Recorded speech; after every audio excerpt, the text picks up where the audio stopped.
Welcome to the Dork Forest. Jackie and her pals will never bore us. Shameless confessions about our obsession will make us laugh and smile. So let's explore the Dork Forest and dork out for a while. Hey, it's Jackie Cation. Welcome to the Dork Forest. You know the websites, JackieCation.com, DorkForest.com, TheDorkForest.com, FamilyPetAncestry.com.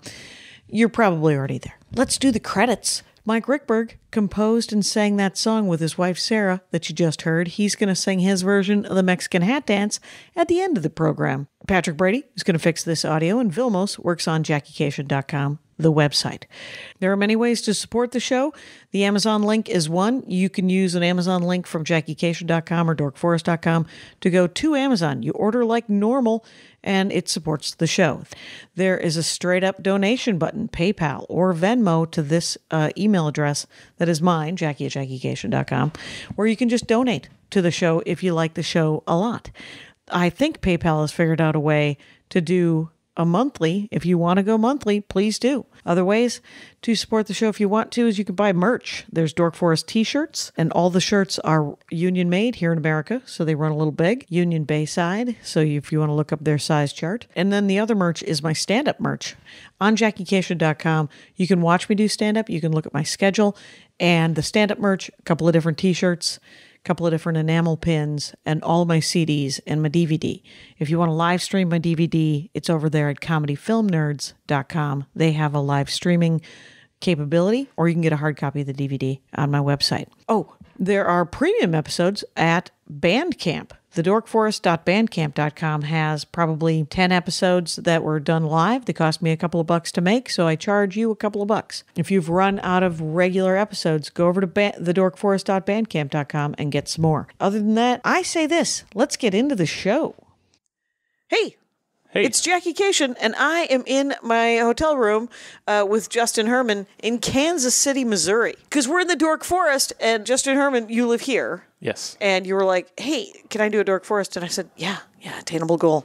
Let's do it. So, but what I loved is that you were just in L.A. Yes. Were you there for a convention? No, I was there for work.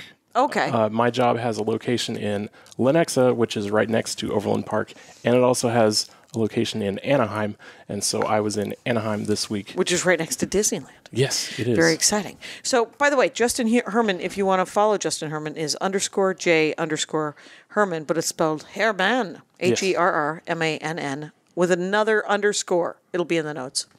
Okay, so Justin, let's talk about your first dorkdom. I love a list of dorkdoms, quite honestly, and you gave me a nice one. Heroscape. I've heard of it. I feel like I might have played it. I can't remember. What the hell is it? Heroscape. Okay. So it was, in the past tense, it was a game put out by Hasbro. And I believe it was under their Milton Bradley brand originally. Okay.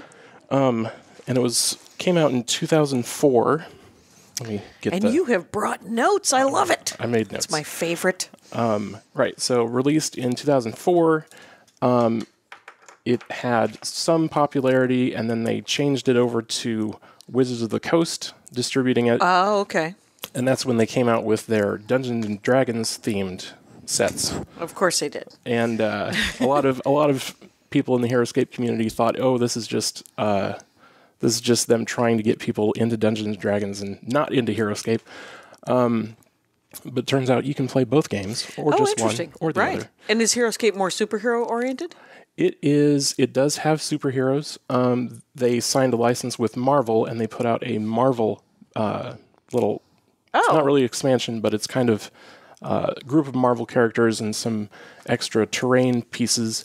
And they were going to put out another one of those. And they displayed the figures that they were going to release at the 2007 San Diego Comic-Con. Right. But they did not, for some reason... I don't know, due to lack of popularity or something, they did not release those extra characters. So is Heroscape a tabletop pen and paper game, or is it a board game? It is, well... Initially. So it's not really a board game, but you do play it on a surface because you get to build your own landscapes. So are they, do they sell tiles, or are you using a hex map, or are you using a plastic map or pieces of paper? They sell tiles. They sell tiles? Yes. And That's kind of cool. There are companies that sell rollout mats that are just big, basically hex sheet that you can put your tiles on, because some maps get very big and you don't want to have to use up your tile pieces for all that. Well, it kind of feels Warhammery. Kind of, yes. Yeah, because it's like fiddle and diddle. And so they sell the tiles. Mm-hmm. They sell is there like Heroscape books, like D&D books? There are rule books, but they are much smaller than D&D books. Well, thank God. Because as much as I love D&D, the swallowing of the books is an issue. Yes. But have they broken it down into like game rule books, storyline kind of things, and then like Book of Monsters to tell you who you're fighting? Well, they have, basically they put out the first master set and they put out a second master set, and they both basically have the same rules as, like, you go around the table and each person has their turn and each character moves and then they attack. Okay. And they have, I brought resources here. Oh, thank God. I know it's an audio program, but I genuinely need. Okay, so these tiles, those are the tiles? These are the character cards. They're character cards. So each character is pre-built with all their stats. Oh, you don't make the character? Nope. Can you adjust the character?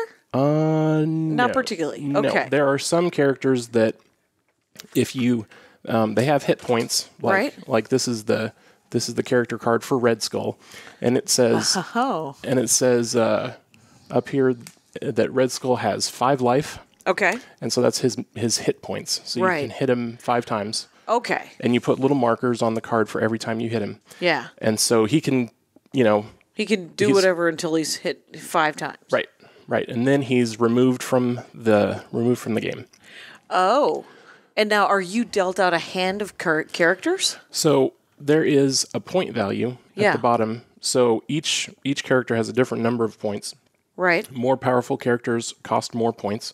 So at the beginning of a game, you decide, okay, we're gonna play 500 points each, or 1,000 points each, or however many points you want, and then you go through and you pick. Well, I'm gonna pick this character, and then somebody else picks some other card, and you just hope that they don't pick the card that you want. And so because you go around and everybody picks a character in order, kind of thing. Everyone gets like the first choice, second choice, third choice. Yeah, everybody gets one at a time. And are you picking from the same stack? You can. Or because these are clearly your cards, but does everybody have their own set of cards? People can bring their own cards and their own characters if they want. A lot of times, as you can see from this your bag of stuff. Yeah. It's a big lot of stuff that you would have to carry with you. So a lot of times it's just whoever's hosting the game has all the pieces. It has all the pieces. Yeah. And then so you're like, all right, well, and you don't do it randomly. You can go through the cards and pick a character. Right.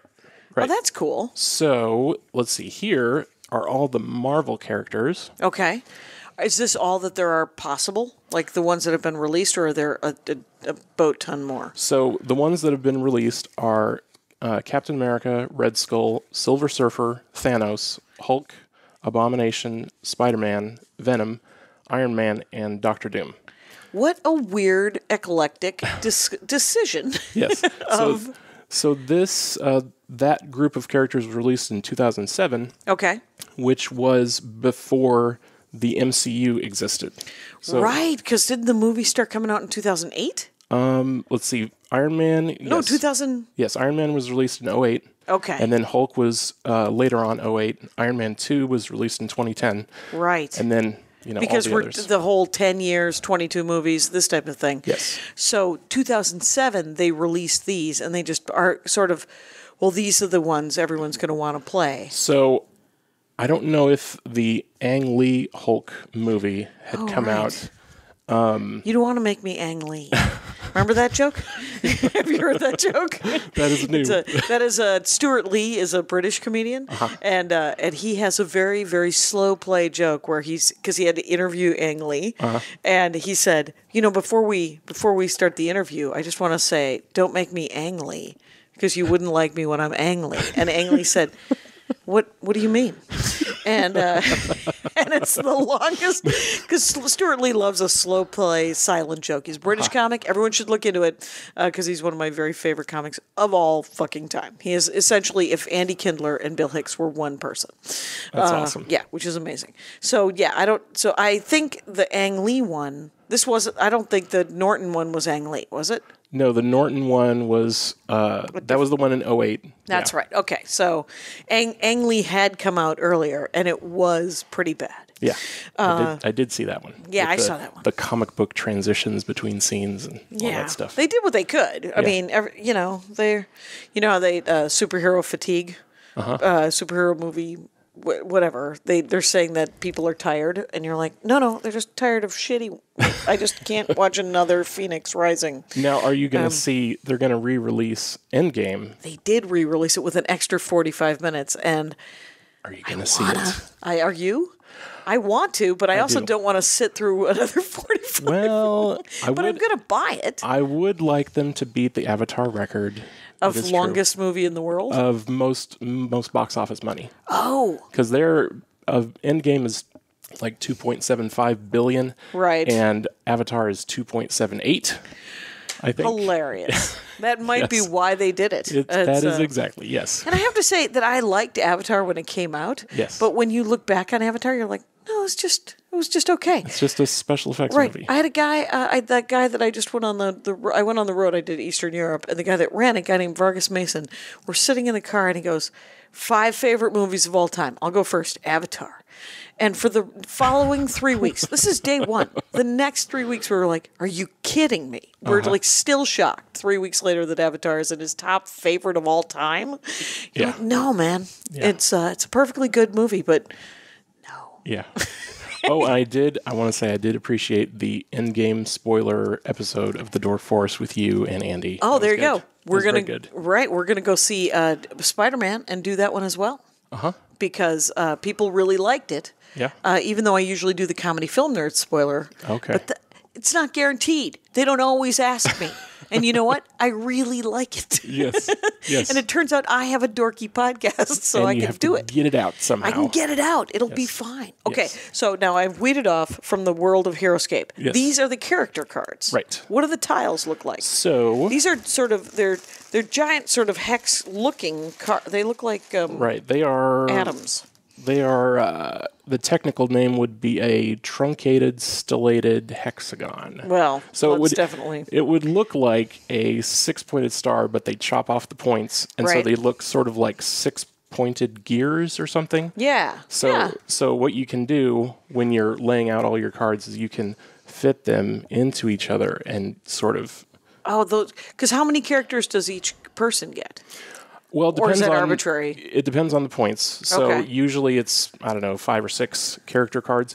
And some of them you can see in the corner there is a little red silhouette of the character. Yeah. And the red means you can hit the character there. There's a little sort of beige dot on the face, and that is if you want to get really specific and say, well, my character has to be able to see your character like line of sight. Then you get out the laser pointer or whatever, and you get where your character's eyes are, and you see if you can see the other guy, or if the other guy's hiding behind a tree or behind a rock. So this is physically, you've set up your hex map of your team, essentially, right? Yes. And somebody else has that, and they're like, are you in line of sight? Yes. On the table. Yes. Interesting. So because it's on hexes, you don't have to break out a ruler and like measure like I've seen with Warhammer. Yeah. So there's a range, which the range statistic says, is it a ranged character or is it a melee character? Okay. So melee characters have to get right up next to the guy they're attacking to attack. Right. And ranged attack means from a distance. Yes, you have to be that many spaces or closer to do your ranged attack. Did you break into song in your head? from a distance. No? Okay, I did. Okay, but this is great. And that's what and they're big too. They're like the size of they're good character card sizes, and they're two-sided. Yes. And so the side with less words and less stuff is the basic. They've got two styles of play. You can do the basic game, or you can do the advanced. The advanced. You're a real nerd. You play. You know what the heck you're doing. Yes. All right. So I've never played the basic game. I've always played. Oh right, the advanced. You're attached to. Turns out you're playing with people who don't want to screw around with the basic game. Yes. So all right. Let me show you what the tiles look like. Oh, wow! All right, it's like a train. It's like setting up your train terrain. Yes. So these are all two space tiles. They make them They make one single hex tiles also. They make 7 hex, and they make even larger than that. But these are just representative samples. Look at the investment into this particular game. Yeah. So they have interlocking edges. Yeah, they do. So that you slide them. Oh, you slide it and connect them so that they don't all fall apart. Right. As soon as you bump the table. Yeah. So good for them. So before you start the game, you get to make your map, and you want to do it before people come over because it's kind of a waste of time to have people just sitting watching you. Oh, it's a clock eater. Yes. Yeah. Yes. Now, it clearly has different terrain. Yes. There's obviously green. There's gray. There's more gray, there's cobblestone, there's white. Yes. There's beige, and there's brown. What are they all? Okay, so the green is just general grassy land. The cobblestone is a tile set they released when they put out a castle. And so you can build a castle with walls. To have a battle around. Yes, and they have, what are they called? Little battlements that you can put your character on, and you can see down to the guys below. And when one character is above another character, they get height advantage, which means they roll extra attack dice because they have height advantage. Excellent. But now, I know from reading historical fiction, and when I say historical, we're talking sword and sorcery fantasy. But still valid. Still valid still because counts. they try to do some research, because when you shoot downhill, you have to adjust for the fact that you're shooting downhill or uphill. Do they have to do that? Or do you just get the advantage because you're up high and... You just get the advantage because you're up high. And you know what? I appreciate that, because there's a certain amount of fiddle and diddle. You know how like sometimes people will play in video games or in D&D where they're like, "Do you have a rope?" And I was like, "Well, I would have a rope." You're like, "If it's not in your backpack, you didn't bring a rope." You're like, "Screw you!" And or like I played a video game once where you had to eat. And your shoes would wear out, and you're like, no, game. That's like a reality simulation game, right? And I don't need to play the Oregon Trail of D&D. I just want. Part of the fun of games is that you don't have to worry about all that stuff. Exactly. And it's so Heroscape is, to quote the term, it's not that crunchy. There you go. Crunchy. So that is one of the dorks on your podcast described an RPG as crunchy or smooth, depending on how much little detail stuff had to be taken care of. So cobblestones, grass. This is lava field tile. Okay, because it's red with gray. Yes, and so the gray is sort of cooling lava that you can stand on. You don't want to stay on it. You can walk across it and get over to the other side, wherever you're going. But if you stand on it and you stay on it, at the end of the round, you roll for damage. Okay. So for characters with just one life, you roll for damage and they just might die. Right. If they're standing on lava field. Right. So these are like full height tiles. There are half height tiles, which I didn't bring any examples of. But there's water. There are. There are lava tiles, which are like shiny half height, which most characters will die instantly if you walk into lava. Can you jump over them? If you have that power? Most characters don't jump. There are characters with wings. Right? There's flight, I suppose. Yes, there's flight. So one of the topics is that the winged characters technically don't fly, because you can't just start moving and go, 1 or 2 hexagonal spaces and then stay floating. You have to actually take off from a space and you have to land on a space. So it's technically hopping. Okay, yeah. It's not really flying. Which doesn't feel super heroic. Yeah. But, okay, so what, wait, I'm going to let you go finish the... So this is lava field tile. This is, I guess, dry grass. Okay. Or sand. Right. This is pavement. This tile... like in-town pavement? Yes. So this was released with the Marvel characters. And they have this kind of tile, and they have building pieces that are sort of dilapidated buildings that you can attack and hide around? I think there's some that break away. Rubble? Yes. And so, let's see. This is like rocky ground or stone, and this is snow. And snow, you take 2 steps to move through one space of Oh, it snow. just slows you down. Yes. Okay. Yeah. Now, here's my next map question. Yes. So you set this up before people show up. Yes. Is there... Ideally, if you're my brother, you wait for me to show up, and then you get me to do it, because my brother doesn't like making maps. He doesn't like... So when you make the map, though, is it randomized? No, you can choose... If you want to sort of fly by the seat of your pants, you can choose to make it whatever you want to make it.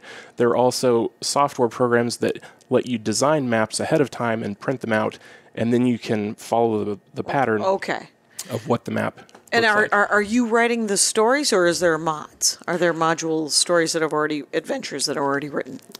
Usually it's just build a map, get your characters together, and then you just fight until one guy wins and all the guys are dead. Oh, it's just a versus game then. Oh, that's awesome. Yes. There's no... So if you just want to fight, you can just fight.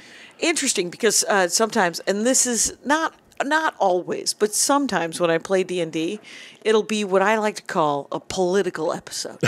And I hate a political episode. Not always, but usually. Where we're standing in front of the Goblin King, and the person with the most diplomatic and charismatic, and they're talking, and we're deciding, and I was like... Can I punch him? At what point do I get to shoot him with my bow and arrow? Let me roll for negotiations. Okay, and that's my next question, actually, is what kind of dice are you using? Okay, so, let's see here. Let's see. Is it usually a D6, or...? So they have specialized... They make dice. Of course they do, because it's a cash cow. Right, so it's mostly with D6s. Okay. So... that have different symbols on them. Yes. So the original first run of the master set had blue dice with shields on them, and they had red dice with skulls on them. Oh, okay. And so if you wanted to attack, you use the red dice. If you wanted to defend against an attack, you use the blue dice. Very Risk. But then they decided, well, we've got basically twice as many dice as we need, because the red dice have 3 skulls. Yeah. And the blue dice only have 2 shields. So we can just combine them into a white die with 2 shields and 3 skulls. And 1 blank. Right. 1 blank, because it doesn't matter. Okay. Yeah. So how does it... So if... do you both roll like 5 die? So like if I... Well, it depends on the character sheet. Oh, fair enough. So... Yeah, let's... So... Silver Surfer. Attack 6, defense 10. Right. So, if you wanted to attack, you would take 6 dice. 1, 2, 3, 4, 5, 6. Yep. So then you roll all your 6 dice. And then I look at how many skulls and how many shields. Because you're attacking, you only care about the skulls. Oh, fair enough. Right. So I got 4 skulls, 2 shields. Right. So 4 skulls. 4 skulls means you got to beat 4 skulls. Right. So you got 4 skulls. Now I have... This is 10. Yeah. 10 defense. 10 defense. So you have to attack first. Yep. And you count up the skulls, and then I defend if it's like Silver Surfer versus Silver Surfer somehow. Right. I roll for defense. Yep.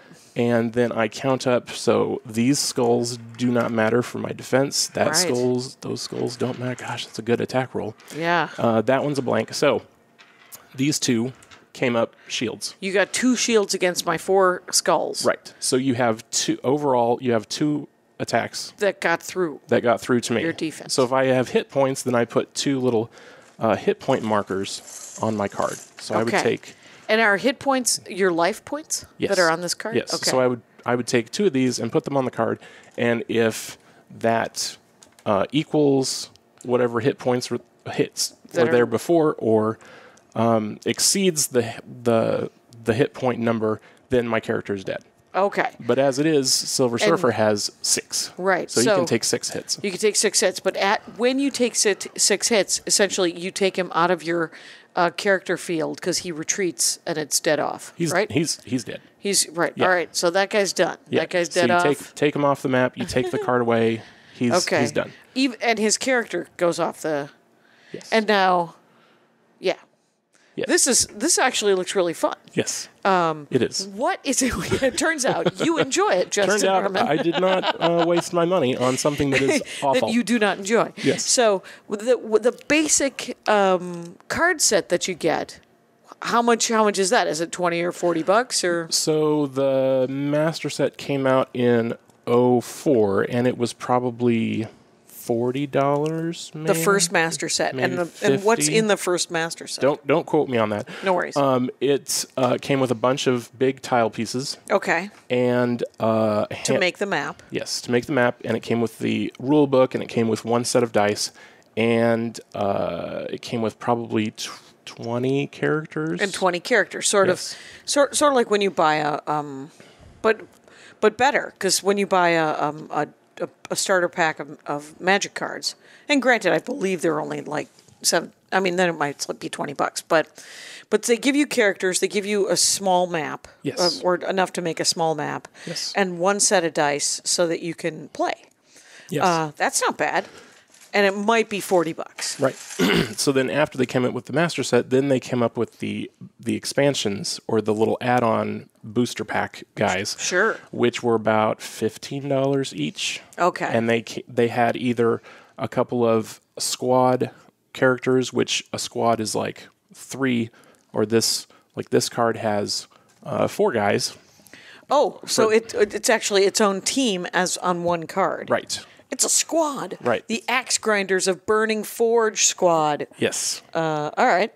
They're dwarves. They're a common squad. They're fighters. They're fearless. And they're small. Small 3. What does that mean? So that's their height. Oh. So some characters are super tall. Some characters are tall, and that you have to physically be able to fit into spaces that you want to move into. So there's like doorways and there's overhangs that you can build. So if a character is too tall, or if it doesn't physically fit, you can't actually have that character walk through that. Oh, interesting. Area. So then there's other rules, like a character can't climb up terrain that's taller than itself. Okay. Or something. Even though in like a Louis L'Amour novel, when the guy's trapped in a box canyon, and he always is, he usually takes his fist, jumps as high as he can, and jams it into the side of the box canyon, and then muscles his way up like some sort of crazy, like he has a rock climbing equipment, but he only uses his fist. Yes. Okay. So there are large characters, there's small characters, there's medium-sized characters. Okay. And some of the characters' special abilities depend on the character size. You just have to read the card and see what that character can do. Like there's one sort of Norse giant named Jotun, and he can throw small or medium characters, I believe, some number of tiles away from him, and then they take damage. But he can move them like up a hill if he needs to? Yes. Or is he throwing them? Is he using that power for good and for evil? So it doesn't say whether the guy that is being thrown is an enemy or a friend. So one trick I've used is that if I need to get somebody into a castle, I walk up a small character, and then I walk Jotun up next to him, and then I have Jotun throw the character over the wall. And open the door and get into the castle. Right, and then but take some damage when they land. Yes. Okay. Possibly. I think so. Okay. Now, here's the fancy part that a lot of people really like about Heroscape is that the characters are already finished. Oh, there's you don't have to paint them. You don't have to paint them. Look how big this thing. Yes. It's like that's a 2-tile dragon. That's a 2-tile dragon, all right. That one's named Nilfheim. Hello, Nilfheim. Nice to meet you. Nilf with an N, Nilfheim. Okay. And let's see. I brought Justin, have you put your initial on the bottom of these so your brother doesn't steal them? Yes. There you go. Yes. You're not wrong. He has his initial on his, and I have my initial on mine. Right, because you're like, I got these, and so each character you can buy. Do they come where you can just get them, or do they come in those packages where you don't know what you're buying? They come in packages where you do know what you're buying. Okay. Everything is visible. There are no secret. Right. You're not going, well, I hope I get. Yeah, it's not a blind purchase thing like some, I think, HeroClix. We'll often do that. Yeah. Yeah. So these are just some examples of characters that I thought. Who is this Stormtrooper Puff dude? So that is what's his? I think he's called an Omicron Sniper. Omicron Sniper. And I've massacred that. Because of the way he's standing, I call him the dancing one because he looks like he's dancing. All right. And let's see. So here are. But he's a normal sized 1 hex kind of character. Right. You have a lot of big characters. Yes. So dragons are very impressive. So Yes. I brought some dragons. Right. It's always nice. Oh, you got a Hulk. The Hulk has some amazing muscles. Oh yeah, nice sculpting. Yes.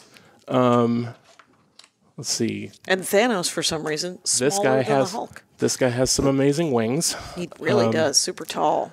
Yes. Nice sword, buddy. That is And hair. Concan. Concan. Yes. So basically, Heroscape is a lot of popular culture characters, and then they sort of adjust them so that they're not copyright infringing. Shrewd. Unless they have the license for them, like Marvel. Right. Or they do. But for the most part, they don't. So they just create sort of comparable characters. Right. So there's characters from the Matrix. They're Really? what are they called? There's some kind of Krav Maga agents. Ah. And so they look like Agent Smith. And then there's Master Carr, who is the Morpheus character. Okay. There are ninjas. There Sure. are samurai. Iron Giant over here? What's this? So that guy is a robot. Yeah, he is. But is this tiny thing his head, or is his head sunken in? I think the head is on the front. It's sunken in. Yeah. It's this. Yeah. He's good. He's got big shoulder pads, you guys. Yeah. So the 'Cause funny that's what you want on a robot. yes. So the funny thing about that one and this one, there are some errors that they made when they made these characters, and so what are these This one says probably 9,000, but it looks like it actually says boo. Yeah. So that's Deathwalker. Deathwalker. Yeah. Deathwalker 9000. Yeah, it is. And- Deathwalker 9,000. Let me see if it's. And it's got a gun with. I take it this is a bullet, a row of bullets. That is a machine gun, Yep. and They don't articulate at all. nope. They're solid. Yes. I'm looking for the character card. Anyways, there's Deathwalker 8000 and Deathwalker 9000. And if you look at the character card, one of them has an explosion blast special attack. Yeah. And the other one has a machine gun special attack Yep. where he attacks somebody and attacks somebody else, attacks somebody else. So on the card, if I could find the card, Right. they show the guy with the explosion blast special attack is actually the character with the machine gun, and the guy with the machine gun special attack swap. is the guy with the big missile on his arm, And which is hilarious. how do you reconcile that? Do you just go, I'm using the one with the word 9,000 on it, even though he's got the wrong accoutrements? Well, because they put all the graphics for the character are all consistent. It's that the description of the special attack is just wrong. So I just go ahead and misuse. You go by the guy instead of the card? Yeah. Good. Actually, it makes more fun. Well, so the guy with the machine gun, I say he's got the blast special attack because it's on the card. Yep. And so he does his explosion blast special attack, and the guy with the missile has the rapid fire special attack. And okay. So I just go by the card. So you haven't decided to repaint the 8,000 with a 9,000 and the 9,000 with an 8,000. No. That is a whole new level of dork. So that would be sort of, I guess, orthodox Heroscape rules. So Sure, you want to fix it. Want to make it nice. If you want to be a stickler about the rules, you got to be a stickler about the rules. Right. So, okay, here we go. There's the Deathwalker 9000 card. Okay. Obviously has the machine gun, and his description has the explosion special attack in there. Deathwalker 9000. Here's the crazy thing. Yeah, that's the 9000, but it says that it's a ranged. Wait. It has the explosion special attack instead of this gun special attack. Right, and this one is the 8000. Yes. That has the rapid fire special attack, which is the gun special. Wow. Right, and so typo. Yes. Have they thought about fixing these or? Because I'm gonna guess that someone's pointed this out on the internet. Yes, somebody. You may have heard people like to point out things. So, actually, you've made an error, and but super. So they haven't just reprinted. Nope, they're just said, yep, "You'll figure it out." We did it that way. It's canon. Oh, fair enough. All right. Are they brothers?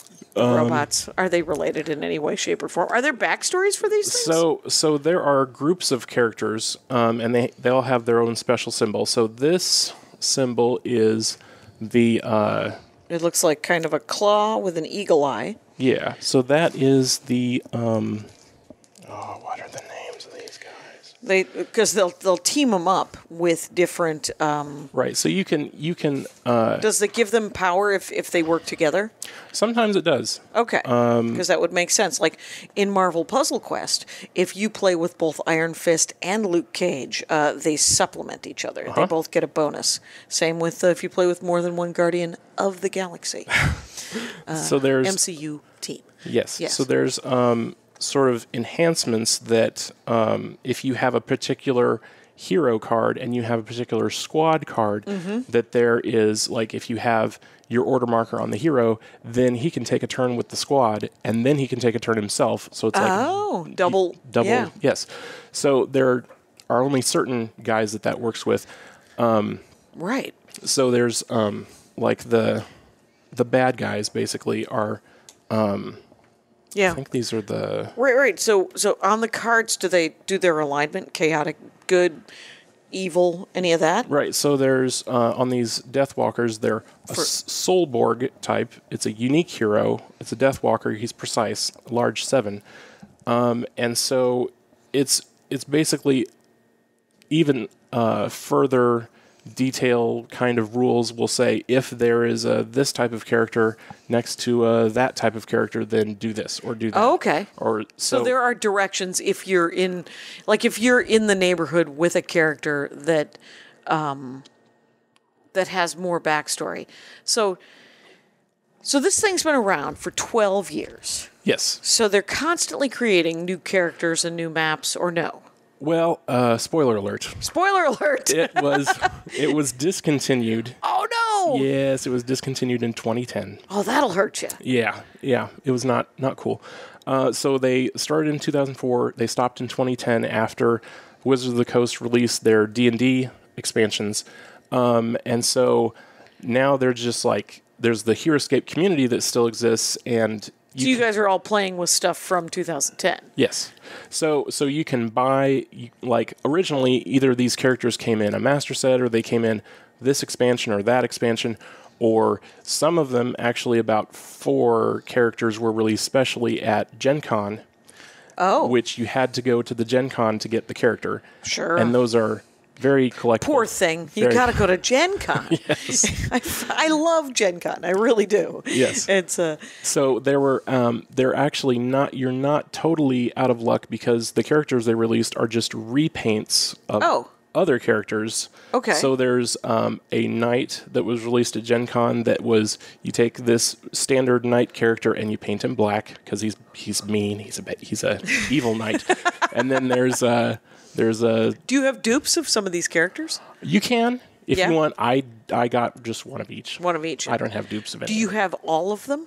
I don't have... So they released some at Gen Con, and then near the end of the run, they released an expansion with a bunch of Gen Con exclusives that used to be just Gen Con exclusive, and they said, hey, everybody can have these guys. Oh, good. So, let's see, there's a couple of unreleased characters that they actually made the they made the characters, and then they decided after playtesting that no, they didn't want to release it. So those guys are the Redcoats. Okay. There's a group of American Revolutionary soldiers, and they're sort of blue and white. Yes! And then they released Redcoats, and I guess they decided to not release the Redcoat guys because of I don't know. What? Yeah. It's I love the fact that there is a giant snow monster right there. Yes. And then he's going to fight some Revolutionary War guys with some blunderbusses. Yes. Or whatever. Yes. And or the giant ice monster teams up with the Hulk, and they go in with their La Femme Nikita characters. Exactly. Now, how these are? I love the fact that. You can mix genres. Some Yes. people don't like that. They like to stick. Andy, for example, was talking about how he doesn't think that the Star Wars Hot Wheel character cars would hang out with the Looney Tunes character cars. Yeah. And I do. I think that Bugs Bunny would love to meet Anakin Skywalker and see if he could keep him on the light. Yes. So I like the fact that the La Femme Nikita character could meet an orc. Yep. So it's sort of like a big mashup of all pop culture. all the genres. Yes. Can your character, like this ice guy, could he be on both rock and snow? Yes. Because he's so big? Yes. And Okay. I believe that he could. I'd have to check the character card, but he probably doesn't take any reduction in movement when he steps onto snow, so he could run away faster than somebody could chase him. Oh, I bet. On snow. So it just depends. So, there's so many cards can here. you buy new? Everything's discontinued, right, from Right. 2010. Yep. So to get stuff, you'd have to go to eBay. You'd have to go. You'd have to just find stuff from private collectors, kind of. Well, there are online board game stores that just sell each individual character with their character card, and you can just buy like 50 Thanoses if you wanted to, and you could just have an army full of Thanoses. Or you could I kind of love the idea of just having. Yeah, I'm just having all Thanoses. have all Thanoses, and I'm going to have one Iron Man, and it's over in one round. Exactly. And so yeah, there's one thing that other than the fact that all the characters are done and they're all painted and they look awesome. Yeah. The thing that got me was that there's samurai characters. Right. And one of the samurai abilities is that if you get right up next to the samurai and you attack him, if you don't have enough attack compared to his defense, like if he rolls more shields than you rolled attack skulls, then those shields actually damage you. Oh. So if he has... Because he's a melee guy and he hits you with your own shield, essentially. Something like that. But there's... Why are you hitting yourself? Why are you hitting yourself? Bam, bam, bam. Yeah. So because the dice have 2 shields and 3 skulls, it's kind of hard to figure out, well, should I walk up next to the samurai? Do I have enough attack? Right. And is he going to roll so many shields that I get damaged by this attack? So that's what you think, that like if you are this guy, which is sort of a knight with a giant scimitar. Yeah. And you're like, I want to go and fight somebody. So you're going to walk up to somebody and you see it's a ninja. Yeah. You might think, I wonder if I have a ranged attack guy that I could use instead. Right. So ranged attack guys like the Nikita agents, they can just shoot and they don't have this problem. They don't. Right. It's only guys that walk up next to the samurai that it's what's it called? Who's like this guy with his giant very imposing looking sword looks like he's a melee guy too, right? Yes. So if you are, do the cards mostly have either ranged or up close? Yes. Okay. But if you have a gun and you have a ranged attack, if you're right next to the guy, it's a melee attack. Oh, okay. So even if it's a gun, if you're right next to the other person, Like if she just walks up to the ninja and goes bang, bang, bang right into him. Yes. That is there, and here's the next question is there much role playing while you do it? Is there a fair amount of shit talking, I guess is what I'm looking for. There is a lot of metagame shit talking. Okay. That's a lot of the fun of the game is making fun of your opponent. And so if you can role play, you can make up your own storylines, whatever you want, but they're all the characters are built for you, and they're all basically done, ready to go. Yeah, they really are, and some of them are better painted than others, but like some of these all of the dragons look really great. These robots look really cool. I would literally say that this Thanos is kind of lame, but I just wish he were bigger. Well, I think Thanos is lame. And exactly, Thanos, get your shit together. And why Thanos. is such a grump? Yeah. Yeah, but these are really cool looking characters. Yeah. Can you get more? Can you get more map spaces? Like how like this is what 4, 8, 10, 12, 14, 16. This is 16 pieces. Yes. How big is a normal map? I mean, you're going to want at least like 20 or 30 pieces, right? A normal map could be about half of this table that we're at, or it could be the entire table, or there are pictures online of just huge, like thousands of people putting just giant maps. Like at Comic-Con, they have some Comic-Cons, some places, they have playrooms where people just put together giant, huge maps, which would take hours and hours to walk your character up to the opponent's characters. So I'm not sure how the play goes, but you can have huge, giant maps with this game. Right, but when you play with your brother or whoever you're playing with, do you try to make it a reasonable size so that you can get up to them and beat the heck out of them? Yes. Sometimes you make the map so small that basically there's almost no empty spaces, and your guys are right next to their guys almost immediately. Right. And part of one of the rules is that if you're next to an opponent, you can walk up to them just fine, but if you want to walk away from them, you are going to take a leaving engagement attack. Attack of opportunity. Yes, because you're leaving, they get to roll one die, and see if they attack you as you're walking away. Now, to see if they attack you, that is not the. So if I roll and I get the red, that means that I get to hit you. Now, do you go back to the card and do the numbers again? Nope, because when you walk away, they attack you and you are defenseless. Okay. Because you chose to leave, they get to attack you, stab you in the back, shoot you in the back, or punch you in the back. Right. They get to pummel you as you run away. Yes. And do you get your full attack dice? Or do you just get this one die? No, it's just one. Okay. So as they leave, you're like, hey.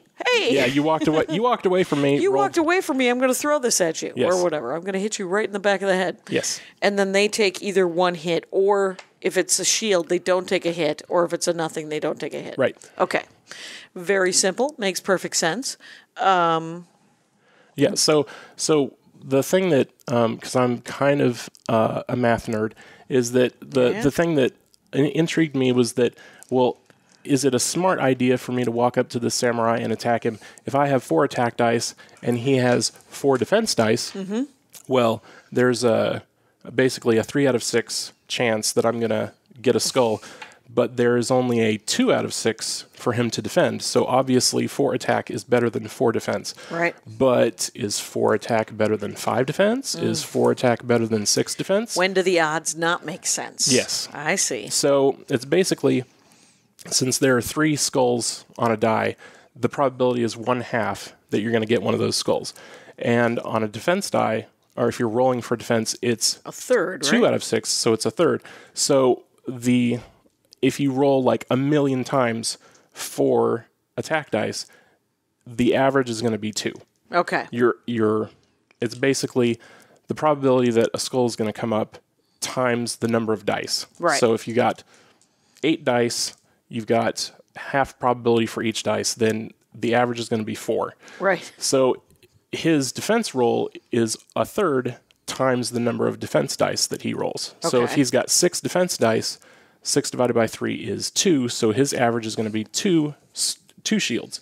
So if I have 4 attack dice and he has 6 defense dice, then those are about evenly matched. Right. So he's going to come up with extra shields about as often as I have. Are extra you doing skulls. this math in your head where you're as you're playing, or do you have it pretty well memorized at this juncture? That would be on the fly, trying to figure out, Right. do I have enough attack dice to attack him? Or you could just not walk up next to a samurai and just And shoot them from afar. Yes. So you set up the map, and the map is set up, and do you set up your characters on the perimeters, on the furthest parts from each other, and then just sort of march towards each other and. Usually, yes. And now, if let's say your character is the Silver Surfer, he has flight. It just means that his movement is more, right? He's Silver Surfer has a move of 6, and he has stealth flying, which means when counting spaces for Silver Surfer's movement, ignore elevations. Silver Surfer may fly over water without stopping, pass over figures without becoming engaged, and fly over obstacles such as ruins. When Silver Surfer starts to fly, if he is engaged, he will not take any leaving engagement attacks. Oh, okay. So he can just poof, I'm going to go, and you can't. You don't get an attack of opportunity. You don't get to throw something at him as he leaves. But that's specific to that character. Right. Some of them have like stealth walking, like a ninja can walk up to you, attack you, walk away, and you won't be able to do a leaving engagement Why? thing. Because it's a ninja. That's Yes. why. Yeah. Now these dragons all have wings. Yes. If it's a field of lava, and the dragon. If they fly over it, their movement is, let's say their movement is 6, they're flying over it, the lava would not affect them, correct? Right. Okay. So But at the end of that, you if count they up, land. you count up 1, 2, 3, 4, 5, 6, and you have to put them down. So if it's a lava field tile, you can move, and then on the next turn you can move them again. On the next turn you can move them again. If you have all your order markers on that card, you can basically hop and hop and hop, and if he's not on the lava field tile at the end of the round, then he's fine. Wait, is there the difference between the movement? When does the round end? So each person has these order markers. Okay. And they have numbers 1, 2, 3, and then they have an X. And they're designed so that you have the order markers facing you, but nobody else knows which order are on what cards. So I can say, well, I'd like to use my ninja first and my samurai second and my robot third, and then the X is sort of a decoy so that somebody may think, well, he's definitely gonna use that guy to attack, but that's the guy with the X, so he doesn't attack this round. Or if you want to be... And you reset those every round? Right. Okay. Right. So it goes, everybody does their first order marker characters, then everybody does their second order marker characters, everybody does their third, and then the round starts over again, and you re-roll for initiative with the D20 to figure out who starts the next round. Yeah. Okay. So when it gets down to like, you only have one character, all of your order markers are on that character, and then it's kind of obvious which one you're going to be moving and attacking with. And you can choose not to move. If you don't want to move, you can choose not to attack. If you don't want to attack, there's nothing that... Do you regain health if you sit out a turn? You don't regain health that way. Okay. And actually, most of the characters in the game just have one life, so that if they get hit, they're dead. Right. The characters with more than one life, there are a couple of healing characters that will... Their special ability is to heal somebody next to them or somebody within so many spaces. And so you have your healing character sort of like, you would have in a game like World of Warcraft, where you have your tank character and you have your attack character and you have a healing character and you have whatever. There are only, I think, 2 characters that can heal in this game, and they're basically useless otherwise. Their special ability is that they heal, and so you have your guy with whatever 5 lives, and then you have a healer right next to him, and so that he takes some damage, and you heal him, and then he takes more damage, and you heal him. And okay, takes more damage. So that's his job. Yeah. Did you ever read the Great Lakes Avengers? I've not. No. Great Lakes Avengers is the lame Milwaukee-based Avengers team, and Squirrel Girl is the famous member of. Obviously. The Great Lakes, of course. She's the breakout star. And but there is a guy named Mr. Immortality, and his only power is that he is immortal. He has no strength. He has no skills. He literally, you cannot kill him. So I want to write a comic book where he is doing a corporate, where he has been hired essentially as a witness on like ground zero of things that blow up, oh, you're stealing secrets, and they're like, well, we're going to kill you. And then he wakes up and goes, well, it was Bill. And it's just because I think that's his money gig. Is Mr. Immortality's money gig would be him doing corporate espionage. And I would read that comic book. My thing is I would have to write that comic book. But so far we've just heard the story and it was fun that way too. Okay, so this actually looks like a really fun game. So how long does it take to play? I mean, depending, like a normal game probably takes an hour to 2 hours. Mm-hmm. The bigger the maps you have, the more characters you have, it can take 2, 3, 4 hours. But right. Those are kind of... Do you ever just play versus, like one-on-one? Like, and do you ever randomize it and just go, pick one, and then bam, you got to be that guy? You could. I haven't done it that way. Oh, but there you go. You could do that way. Yeah. Sure. Instead, do you like to play with a certain number regular? Like you're like, I like to play with this five team. There are definitely favorites that I like.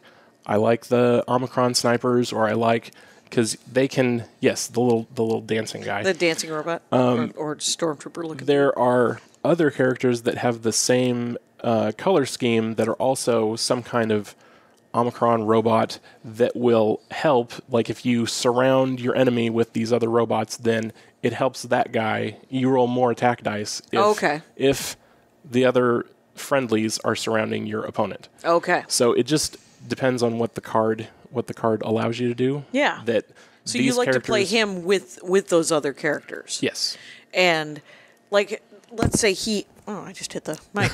If he has 200, like, hand me a card. It's so you're like, well, I play a game and it's going to be for 500, right? Mm-hmm. And on these cards, you said that they had these numbers on the bottom. Right, the points. They're points, and all that those are for is for building the team, essentially, right? Right.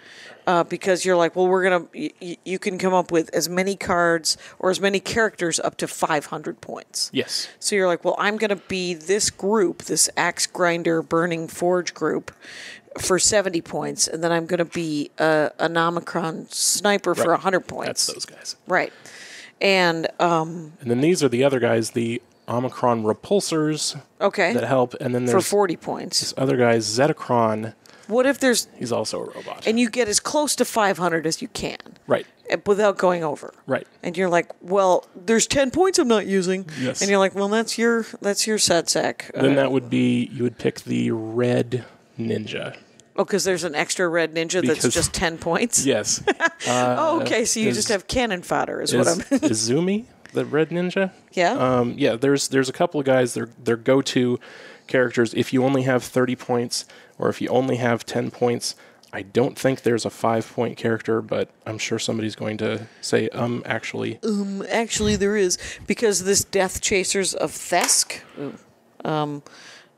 is a 55-point character. Uh-huh. And so there is a need for a 5-point character. Yeah, clearly. some of them end with a 5, but they're usually either even numbers or they... Yeah, because it looks like they're mostly even numbers. Yeah. In increments of 10. What's the most powerful character you have, if I might?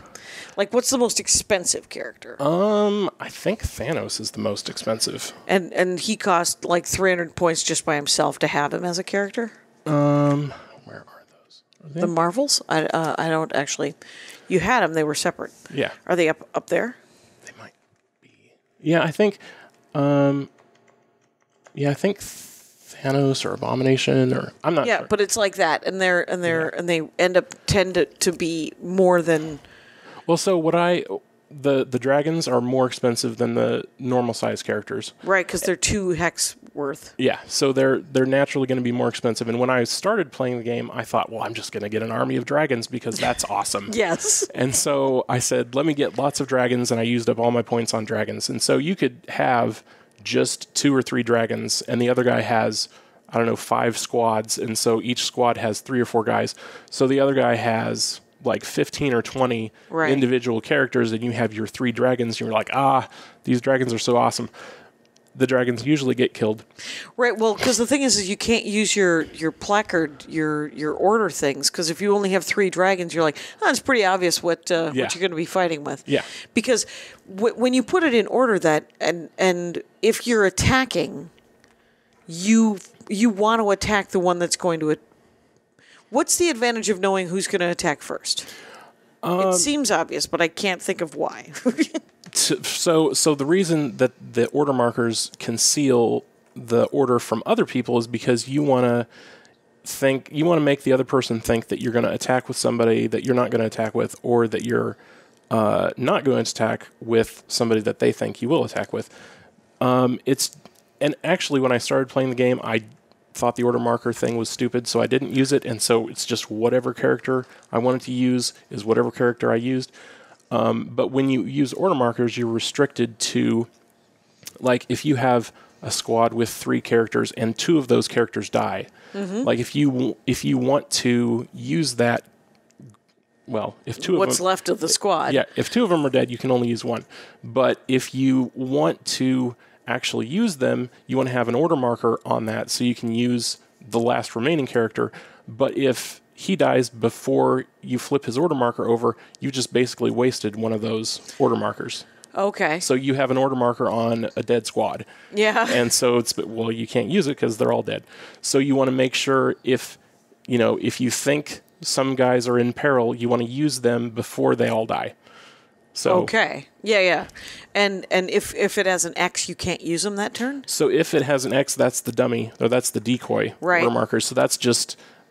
It's one that you don't intend on using, but you want to make the other guy think you're going to use him. Right. And can you use them?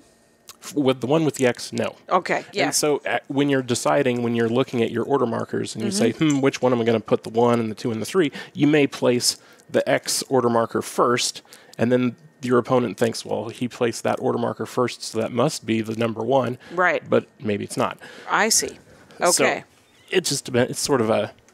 it's just a tricky thing to do, but you can't use the one that you put the X on that round on purpose, because it is literally just a decoy. Yes. And well, that's fascinating. You should know that we are at an hour. Amazing. Kind of hilariously, because I have at least 3 more questions. But let me just do this: so if someone wanted to get into it now, would it be kind of expensive? Since they're not making any new ones, they're probably more expensive now than they used to be. But I wouldn't say it's like prohibitively expensive. Right. If you want to get one of everything, it's going to cost a lot of money. But just because it cost a lot of money to do in the first place. Right. So I mean, it's probably possible to do that. Yeah. Right. Or you could join with friends and kind of everybody could buy different parts of it, and you could create and there are people in the Heroscape community that make their own characters. Oh, okay. With 3D printing now, you can design your own character, print it up, make your own. They make blank character cards that you can just write your own stats on. And you could just create your own guys. Well, that is an entirely different episode of the Dork Forest. Justin Herrmann, this has been fascinating. I have always wanted to know about this, and because I've heard of it, but it looks really fun and really cool. Yeah. Thanks for doing the show. Thanks for having me. Let's do Justin Herrmann.